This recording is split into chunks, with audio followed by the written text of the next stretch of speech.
Welcome back to our channel guys. Pattern programming की series में अभी तक हमने पैटर्न नंबर 4 तक डिस्कस कर लिया था। आज हम पैटर्न नंबर 5 को डिस्कस करते हैं, जिसका क्वेश्चन है to print a square pattern with fix alphabet symbol. मतलब हमें एक स्क्वायर पैटर्न में अल्फाबेट को प्रिंट करना है। तो चलिए इस लेक्चर को यहाँ पर स्टार्ट करते हैं। जैसा कि अभी तक आप इस पैटर्न प्रोग्रामिंग की सीरीज में देख चुके हैं कि जो भी नंबर हम यहाँ पर रोज या कॉलम का लेते हैं वो कभी भी कोडिंग में फिक्स नहीं रखते हैं, वो हमेशा हम यूजर से लेते हैं। तो चलिए यहाँ पर यूजर से एक इनपुट लेते हैं, और यूजर से जब भी हम कुछ इनपुट लेते हैं तो अभी तक आप इस सीरीज में ये भी सीख चुके होंगे कि हम यहाँ पर जो यूजर से इनपुट लेते हैं या फिर जो भी डेटा लेते हैं उसको किसी न किसी वेरिएबल में हमें स्टोर करना होता है। तो चलिए यहाँ पर एक n नाम का वेरिएबल बनाते हैं और यहाँ पर बढ़िया से यूजर से इनपुट लेंगे। तो मैं यहाँ पर इनपुट ले लेता हूँ यूजर से और पूछ लेता हूँ, फॉर एग्जाम्पल मैं यहाँ पर लिख देता हूँ इंटर नंबर ऑफ रोज। ठीक है, अब यहां से हम यूजर से एक रोज का नंबर ले लेंगे, जिस रोज तक हमें हमारे अल्फाबेट या फिर अभी हमने जो लास्ट लेक्चर में सीखा था कि किसी इंटीजर वैल्यू को प्रिंट करना है, या फिर उसके पहले हमने किसी स्टार को स्क्वायर पैटर्न में कैसे प्रिंट करना है, वो चीजें सीखी थी। तो आप यहां पर यूजर से एक रोज का नंबर ले सकते हो जहां तक आपको अपने स्क्वायर पैटर्न को प्रिंट करना है। ठीक है, अब हमारा यहाँ पर इनपुट का काम हो चुका है। लेकिन अगर आपको ये बात पता है कि जब भी हम यूजर से कुछ इनपुट लेते हैं तो बाय डिफॉल्ट जो उसका टाइप होता है ना वो स्ट्रिंग में होता है। तो हमें यहाँ पर एक इंटीजर वैल्यू की रिक्वायरमेंट है जिसके ऊपर हमें हमेशा फॉर लूप लगाते हैं। तो हमें यहाँ पर जो यूजर से इनपुट मिलेगा ना उसकी टाइप कास्टिंग कर ले होगी इंटीजर में। तो बढ़िया से हम यहाँ पर देखिए कोडिंग में हम यहाँ पर जो यूजर हमें नंबर दे रहा है वो जो स्ट्रिंग था उसकी हम टाइप कास्टिंग कर चुके हैं इंटीजर में। अब हमारे पास एक इंटीजर वैल्यू आ चुकी है जो कि स्टोर है n में। तो चलिए बढ़िया से यहाँ पर इस n के ऊपर या फिर इस नंबर के ऊपर एक फॉर लूप का यूज करते हैं। तो मैं यहाँ पर लिख देता हूँ फॉर आई और इन रेंज फंक्शन। ठीक है, अब हमारा यहाँ पर रेंज फंक्शन काम करेगा। अब ये रेंज फंक्शन कैसे काम करता है ये बात सीख लिए। देखिए रेंज फंक्शन का काम होता है आपके फॉर लूप को चलने की परमिशन देना। फॉर एग्जांपल अगर मैं यहाँ पर रेंज फंक्शन के अंदर लिख देता हूँ 300, तो ये रेंज फंक्शन क्या करेगा, आपके फॉर लूप को 0 to 299 तक चलने की परमिशन देगा। मतलब टोटली तो 300 टाइम ही चलने की परमिशन देता है, लेकिन हमेशा रेंज फंक्शन है ना वो हमेशा 0 से स्टार्ट होकर n-1 वैल्यू तक वेरी करता है।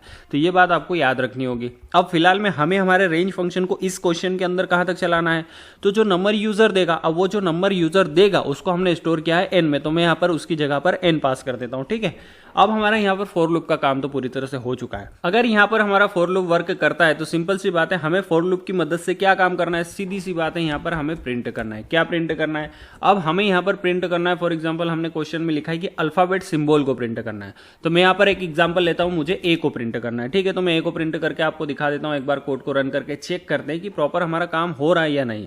तो एक बार रन कर लेते हैं पहले, run run run run to the loop, और ये पूछ रहा है enter number of rows. For example मैं यहाँ पर इसको देता हूँ 4। ठीक है, अब देखिए यहाँ पर बढ़िया से अल्फाबेट तो प्रिंट हो रहे हैं। हमारे यहाँ पर एक कॉलम के अंदर सारे अल्फाबेट आ चुके हैं, जो अल्फाबेट हमने यहाँ पर दिया है प्रिंट में ए। ठीक है, लेकिन यहाँ पर एक चीज मिसिंग है। देखिए हमारे क्वेश्चन में लिखा है प्रिंट स्क्वायर पैटर्न, और ये जो अल्फाबेट प्रिंट होके आ रहे हैं ना ये बिल्कुल भी यहाँ पर स्क्वायर पैटर्न में नहीं है। तो लास्ट लेक्चर में हमने सीखा था कि जब भी हमें स्क्वायर पैटर्न में कुछ भी प्रिंट करना होता है, चाहे पैटर्न हो या चाहे स्टार हो, चाहे किसी इंटीजर वैल्यू को हमें प्रिंट करना हो, तो यहाँ पर हम क्या करते हैं, जो नंबर हमें यूजर देता है उसी से हम मल्टीप्लाई कर सकते हैं, या फिर आप इसकी जगह नॉर्मल वैल्यूज भी ले सकते हो। फॉर एग्जाम्पल मैं यहाँ पर इंटू कर देता हूँ मान लीजिए 5 से। अब ये क्या हुआ, ये जो 5 है ना ये है यहाँ पर कॉलम की वैल्यू, मतलब किस कॉलम तक आपको आपकी दी गई इनपुट को प्रिंट करना है। कैसे, मैं आपको एक बार रन करके समझा देता हूँ। देखिए रन रन रन, और ये पूछ रहा है इंटर नंबर ऑफ रोज, मतलब कौन सी रो तक आपको इस स्क्वायर पैटर्न को प्रिंट करना है। फॉर एग्जाम्पल मैं यहाँ पर दे देता हूँ 3। ठीक है, देन इंटर करता हूँ। अब देखिए यहाँ पर अगर आप ध्यान से देख रहे हो ना, तो जो आपने यहाँ पर 3 दिया था ये तो रोज का नंबर था, तो 3 रोज तक आपका ए प्रिंट हुआ। लेकिन ये यहाँ पर देखिए एक रो के अंदर 5 ए प्रिंट हो रहा है, मतलब 5 अल्फाबेट प्रिंट हो रहे थे। ये जो 5 की वैल्यू है ना ये कौन सी है, ये वाली 5 जो मैं यहाँ पर स्क्रीन पर माउस से मार्क कर रहा हूँ, ये वाला 5 ये है। मतलब यहाँ पर क्या है, ये जो आप इनपुट दे रहे हो या ये जो वैल्यू आप ए के साथ इनटू कर रहे हो, मतलब मल्टीप्लाई कर रहे हो, ये है कॉलम की वैल्यू, और जो आप यहाँ पर आउटपुट स्क्रीन पर इंटर करते हो ना ये है एक रो का नंबर, मतलब कौन सी रो तक आपको स्क्वायर पैटर्न प्रिंट करना है। तो अब आप यहां पर ये समझ चुके होंगे कि जब भी आपको स्क्वायर पैटर्न डिजाइन करना हो या प्रिंट करना हो तो स्क्वायर पैटर्न में रोज और कॉलम की वैल्यू सेम होनी चाहिए। तो हम यहां पर क्या करेंगे, इस 5 की जगह पर इसको रिमूव करके n को पास कर देंगे, क्योंकि हम जो नंबर यूजर से ले रहे हैं उसी नंबर ऑफ रोज उसी नंबर ऑफ कॉलम तक हमें अल्फाबेट को प्रिंट करना है। तो अगेन मैं इसको रन करके आपको चेक करके बताता हूं, run run run run to the loop, और यहां पर इंटर करते हैं 4। तो ये यहाँ पर देखिए 4 रोज और 4 कॉलम तक बढ़िया से प्रिंट हो रहा है हमारा ये। तो अब हमारा यहाँ पर क्वेश्चन का आंसर पूरी तरह से मिल रहा है, लेकिन एक चीज की और यहाँ पर कमी है। आपको देखिए ध्यान से, यहाँ पर किसी भी अल्फाबेट के बीच में स्पेस नहीं है। तो हम यहाँ पर देखिए डायरेक्ट ए के साथ, मतलब ये एक ए जो है ना, ये फिलहाल में एक स्ट्रिंग है और स्ट्रिंग में हम किसी भी स्पेस को डायरेक्टली भी ऐड कर सकते हैं। जैसे मैं यहाँ पर स्क्रीन पर ऐड कर रहा हूँ, तो आपको रन करके एक बार अगेन बता देता हूँ, रन रन रन।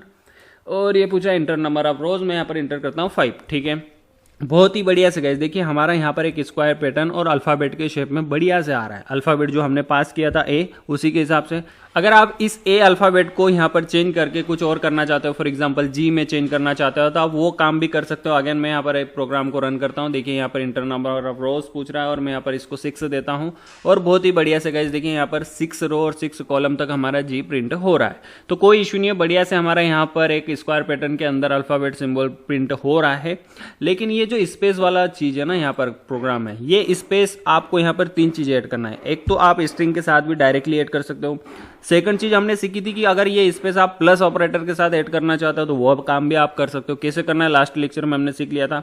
और फर्स्ट लेक्चर में ही मैंने आपको ये चीज भी सिखाई थी कि किसी भी स्पेस को अगर आपको ऐड करना है या अपने प्रोग्राम या अपने आउटपुट में किसी भी चीज को लाइन के एंड में अगर ऐड करना हो, तो वहां पर एक एंड फंक्शन आपको पाइथन में मिल जाएगा, उसकी मदद से भी आप इस स्पेस को ऐड कर सकते हो। तो आई होप कि आपको ये प्रोग्राम यहाँ पर पसंद आया होगा और आपको एक एक चीज यहाँ पर जो समझाई गई है वो समझ में आ चुके होंगे। अगर आपने अभी तक हमारे इस पाइथन पैटर्न प्रिंटिंग नाम की प्लेलिस्ट को एक्सेस नहीं किया है तो काइंडली गाइस इस प्लेलिस्ट को एक्सेस कर लीजिए। यहाँ पर आपको पैटर्न प्रोग्रामिंग से रिलेटेड बहुत सारे लेक्चर मिल जाएंगे, जिससे आप पैटर्न प्रोग्रामिंग से रिलेटेड सारे डाउट्स को यहाँ पर क्लियर कर सकते हो। तो फिलहाल मैं इस लेक्चर में इतना ही। Thank you so much for watching and I'll see you in next video guys.